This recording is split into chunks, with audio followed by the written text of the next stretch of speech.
and welcome to Sullivan's Farm.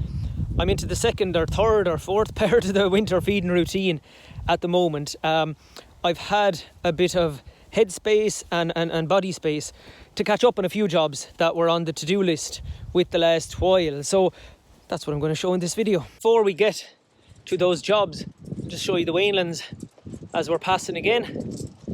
They're flying. The weather has been absolutely freezing and Baltic and all those kind of things. The ground is frozen, it's like iron with the last couple of days, but a bit of sun out today, and we've kind of upgraded from like rock solid ground to more muck again, which is handy because there's a couple of water pipes frozen over in the shed as well after putting in the new trough. I'm going to show you in a second, but just quickly, I don't know if you can see it there now with the way the sun is, we're getting through the fodder rape slowly but surely. I'm just going to shift it again now. One thing to be aware of, I guess, and I'm sure everybody knows this, but you're not supposed to shift it in the morning if it's fairly frosty. Just leave it off. There's some kind of toxins, or the frost can create some kind of toxins in it, so I just shifted around this time, just on the off chance that the experts are right about something. There's the stake, in case anyone didn't know what it was. I usually just start to shift it in about a foot, depending on the position. It's at a funny angle because the way the bales are and the amount they're eating, and trying to get to the water truck then over there on that side too, so not in a straightforward. What I'm going to do now, hopefully, is change that water truck out. It's leaking a small bit, not an awful lot, but enough to annoy me and make me say every time I pass, geez, I must change that water truck. It's freezing cold today, so the towel here is vital to keep the hands somewhat dry and stop them from freezing off. So look, we'll give it a lash anyway. My approach whenever I'm doing a job like this is to do no harm. So if for any reason there's a fitting not right, or I can't get to drill the holes properly, or I break one of the dyno bolts or whatever they're called, I'll be able to slide the water truck, the old one, back into place again. But sure, look, that's not the plan. We'll see how this goes first.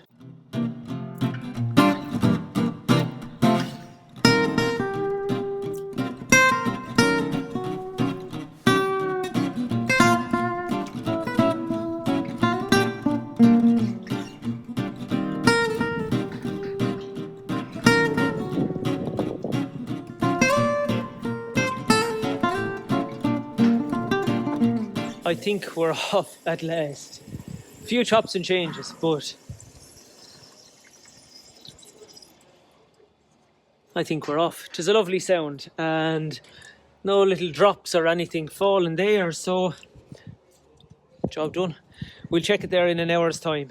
What I'm going at now is what's called, I think, a cotton underpants soil biology test, which is a very big mouthful to say I'm going to put this piece of cotton in about 3 or 4 inches of soil, cover it again, and I'm going to come back and check it in, I think it's 60 days, so 2 months time from now, and I'm going to mark it with just this white stake so I don't forget where it is.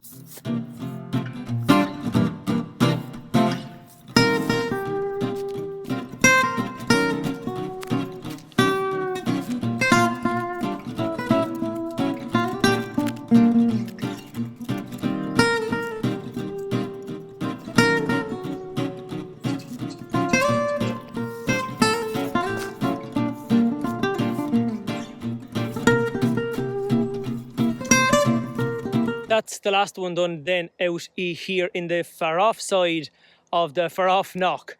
I did 2, you won't be able to see the other stake there now, but I did 2 out here because, say, the near side of the far off knock is somewhat tame, but the far outside here hasn't had an awful lot done with it in a good few years. So the grass is very thick, the grass is very old. There's a couple of clumps of rushes that need to be addressed as well. We'll see what the results are like in 2 months' time. We're just after leaving the far off knock here now. We're back into the near knock again. We've another, that's where I did the test one that I was showing you earlier. And I guess what we want to see in 2 months' time is nothing. We want to see the cotton completely disintegrated, which means it's been eaten by the little organisms in the soil, which is the good sign. That's what we want, which means there's an awful lot of soil biology and an awful lot of activity going on down there, and the soil is healthy. Healthy soil, lots of grass. That's the extent of my knowledge on it now, lads, so don't be asking me too many more questions about soil biology or anything like that. But we'll see. I've read about it, I've seen people promoting it online and things like that, so there's no point in thinking about a thing unless you're going to go out and do it yourself. I haven't put a piece of cotton in every field or every paddock in the place, but I've tried to cover a few different things that were going on in different fields. So the for Outknock gets grazed maybe 5-6 times a year, doesn't get a huge amount of fertiliser, very old permanent pasture, no silage cut. The Near Knock, where I'm walking through now, was reseeded, I think it's 2 years ago now. Lots of clover. One cut of silage last year because grass got ahead of me in one of the paddocks here. Grazed a good bit, grown a good bit of grass. I also did a field that's what we call below the wood, which was in multi-species a couple of years ago. They've kind of all faded and died out now, but it'll be interesting to see how that fares.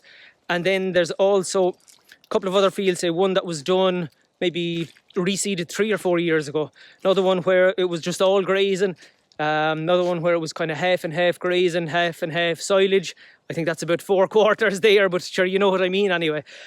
And we'll just see. I'll throw the results up and see if there's much of a difference between how much cotton broke down in the different fields, and see if we can track back then to see if there's anything in particular that happens in that field that might or might not impact the soil biology.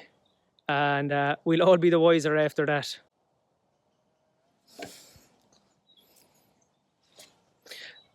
Last thing to say on it, it takes maybe, I know I speeded up the video there, probably takes about 1.5 minutes to dig the little sod up, put down the piece of cotton and cover it over again and mark it and walk away again. It takes an awful lot longer to walk out and to walk around from field to field than it does to actually dig the hole, put the cotton down and mark it.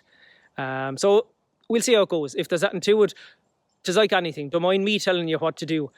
Give it a go yourself and then you decide if it's useful or not. But it doesn't take a huge amount of time either way. That's a couple of jobs off the to-do list anyway.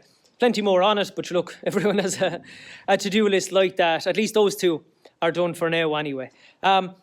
Thanks again for watching. Final thought from me. I see things kind of ramping up with people lecturing farmers online again there the last few days. And in particular livestock farmers, or maybe it's only always livestock farmers who are getting it wrong, and we're the ones who need to change this and change that, and if we only did the other, everything would be perfect. My only thought is that we all need to constructively disagree. If we don't, then we're just going to antagonise people, alienate people, and make things worse. So if you're tweeting something about how farmers should do this or how somebody else should do that, just stop for a second and think like, is this going to help? Or is this about me trying to show how clever I am? There's no teasing out or there's no separating out the strands of biodiversity, water quality, greenhouse gas emissions, food security, social justice, all those things. They can't be separated out. So there is no simple solution to any of what we're trying to do. So be nice to each other, be courteous, and think, is this tweet going to help? Or I'm actually just trying to show how clever I am? And actually alienate people and make things worse. So thanks again for watching, and we'll talk to you soon. Good luck.